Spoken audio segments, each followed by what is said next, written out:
Benvinguts al Friki Online càpsula 774. Ens anem a Norma Editorial i ens anem a una novetat molt potent.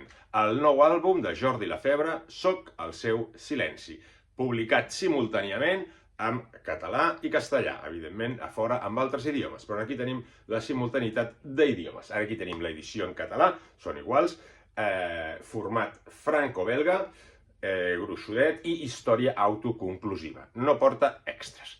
De què va i què és? D'entrada, Jordi Lafebre, ja coneixíem la seva vàlua com a dibuixant, però fa un temps ens va sorprendre també amb la seva faceta de guionista i dibuixant, d'autocomplet, que en diem, amb la Carta Blanca. Carta Blanca, també, parèntesis, vam estar a la roda de premsa i tenim una primícia. Carta Blanca es publicarà per Norma Editorial, en brevetat, amb el títol emulant el francès, que és Malgré tout, es dirà Malgrat tot, en català. Per tant, tindrem també Carta Blanca en català. I, en aquest cas, Soc el seu silenci, ja el tenim en català i en castellà, les dues edicions. De què va i què és? D'entrada, un dibuix que em va fer el Jordi en la roda de premsa, molt xulo, que això sempre mola molt, amb dedicatòria. El dibuix esplèndid, com veiem aquí d'entrada, amb uns colors molt potents i amb uns colors molt vius i molt brillants, perquè què passa? On passa això? També és important on passa. Passa en dues localitzacions, pràcticament, bàsicament, que una és Barcelona i l'altra el Penedès. Aquestes dues localitzacions estan passant una primavera, o amb aquest canvi climàtic, vés a saber, amb aquest ambient càlid que es demostra durant tota la història. Com bé deia Lafebre en la roda de premsa, això és un thriller, és un noir, amb més coses, ara en parlarem, però volia fer un thriller amb claror, amb llum. Ell, com bé deia, us dic, ha vist nevar 3 o 4 vegades a la seva vida i no volia fer un thriller blanc i fosc i amb neu, sinó ambientar-lo en un entorn que ell coneix, que és aquesta Barcelona. De què va i què és Soc el seu silenci? Soc el seu silenci, com bé us dic, és un thriller que barreja thriller, barreja sentit de l'humor i barreja també, també ens parla de problemes mentals, com ara la bipolaritat de la nostra protagonista.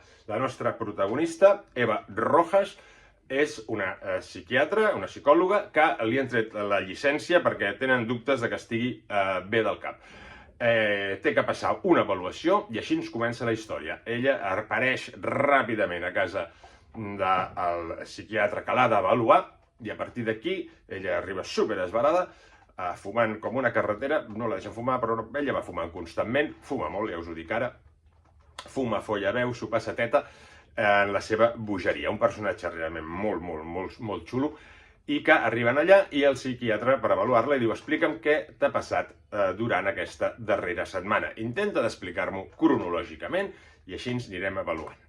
Bé, a partir d'aquí, ella li anirà explicant tota una història on es veu involucrada amb una família burgesa de Penedès on estan allà amb vinyes, etc., on hi ha uns rols familiars molt arquetípics i molt marcats, que, com bé diu Lafebre, i demostra en l'àlbum, perquè al moment que es fa aquest símil són paral·lels a el que serien els déus grecs, en allà, que ella hi va per una qüestió d'herències d'una pacient seva, doncs hi haurà un crim.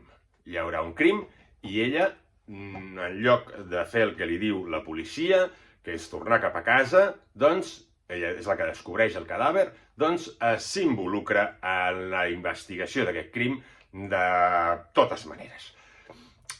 Realment trepidant, divertit, amb un final i un gir molt ben trobat, un guió esplèndid que a més ens va saltant d'aquesta història lineal a històries pretèrites per anar coneixent aquesta família i també el passat d'Eva, amb al mateix temps anar tornant en aquesta consulta on el psiquiatre la va avaluar, analitzant. Realment molt potent, no vull explicar més del que és l'argument. Això sí, el personatge és un personatge realment que funciona molt bé, mai se sap si el podem tornar a veure perquè realment ens agradaria, jo crec, molt. És una espècie de Sherlock Holmes amb 2.000 addiccions i a més amb aquests problemes de bipolaritat.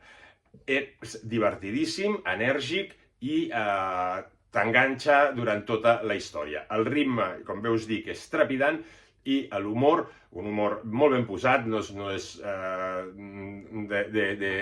de palantofada, sinó un humor molt ben posat i en els seus punts ens fa que la història ens funcioni molt bé. I la intriga també al mateix temps.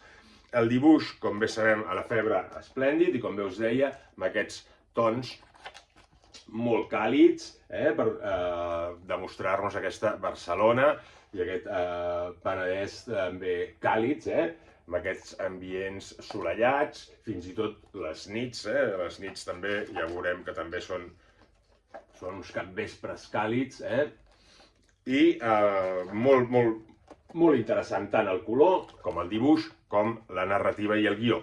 Realment molt recomanable, Soc el seu silenci, un thriller a Barcelona, amb humor i amb moltes més coses darrere. Salut i a llegir còmics!